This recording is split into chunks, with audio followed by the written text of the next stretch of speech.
What if you could improve your English while traveling through Europe, exploring world-famous places, and getting into a little trouble along the way? Well, that's exactly what you'll do here, all through storytelling. Learning English becomes easy and natural when it's connected to a fun, emotional experience.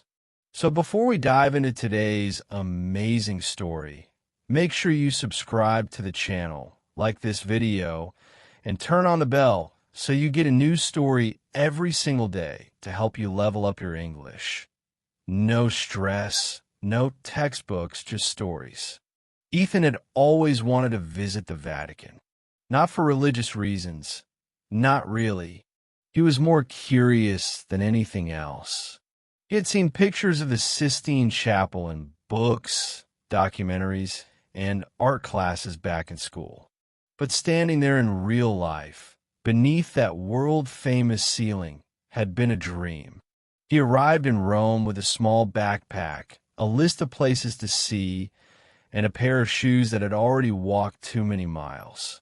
The city welcomed him with warm sun, narrow streets, and the smell of fresh pizza floating in the air. After 2 days of exploring fountains, ruins, and gelato shops, he booked a ticket to the Vatican museums. He got there early, passed through the security checks, and followed the flow of visitors into the maze of art. The museums were huge, more like a collection of small palaces than a single building. Every hallway led to more statues, more gold frames, more painted ceilings. Ethan walked slowly, soaking in the history and beauty.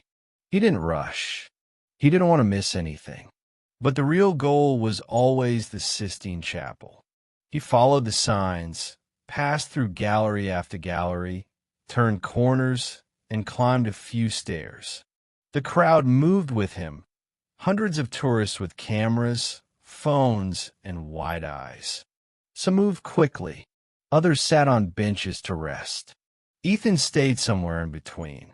By the time he reached the chapel, the sky outside had already started to darken. The light coming through the windows turned soft and golden. A guard at the door checked tickets, nodded, and let people inside one by one. Ethan stepped in and froze. The chapel was smaller than he expected, but more powerful. The walls were covered in paintings, scenes of saints, battles, and moments of deep emotion. But the ceiling, that was something else. It stretched high above like a dream. Each section was alive with color and motion. Arms reaching, faces turning, clouds rolling. In the center, the famous image, 2 fingers almost touching, full of meaning and mystery. He tilted his head back and just stared. Time passed. He didn't know how long. A quiet voice reminded people to stay silent. The echo of footsteps filled the room. Ethan found a spot on one of the benches along the wall and sat down. He breathed slowly, trying to take in every detail. The energy in the room felt strange, calm but electric, like something sacred still lived in the paint. After a while, the crowd began to thin. People were starting to leave. A few guards moved quietly around the edges, gently guiding visitors toward the exit. But Ethan stayed seated. No one seemed to notice him. He looked at the floor, then back up at the ceiling. He was thinking about the artist, Michelangelo, lying on his back for years, painting by candlelight, his neck aching, his hands covered in color. The last group of visitors stood, stretched, and walked toward the doors. A soft voice from the corner reminded everyone that the chapel would close soon. Still, no one said anything to Ethan. A few more minutes passed. Then a silence fell. He looked around. No one was left. The guards had stepped outside. The last tourists had gone. The doors, still open, stood wide and empty. Ethan was alone, inside the Sistine Chapel. He blinked, unsure if he had missed something. He stood slowly and turned in a full circle. The room felt even more powerful now, completely silent, completely his. His heart began to race. He knew he wasn't supposed to be there, but he hadn't done anything wrong. He hadn't hidden or run. He had just stayed.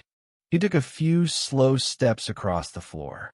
Every sound echoed sharply. His shoes touched the cool tiles like whispers. He stood beneath the center of the ceiling and looked straight up. The two fingers, the almost touching hands, floated above him like magic. He didn't pull out his phone. He didn't try to take a photo. Somehow, it didn't feel right. This moment was something different, something bigger. He closed his eyes and listened. No footsteps, no coughs, no voices, just him and history. After a few minutes, maybe more, a soft sound broke the silence. A door opened at the far end of the chapel. A guard stepped in, eyes scanning the room. Their gaze landed on Ethan, and their eyebrows rose slightly. He nodded, smiled sheepishly, and began to walk toward the exit. The guard didn't speak, just held the door.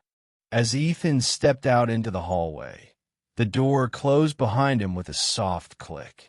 Back in the museum, the lights were dim. Staff moved quietly, guiding people out. The final wave of visitors walked slowly, taking last looks at the statues and frescoes. Ethan joined them. He didn't speak to anyone. He didn't need to. Outside, the air was cooler. The lights of Rome sparkled in the distance. The sky had turned dark blue, with just a few stars starting to show.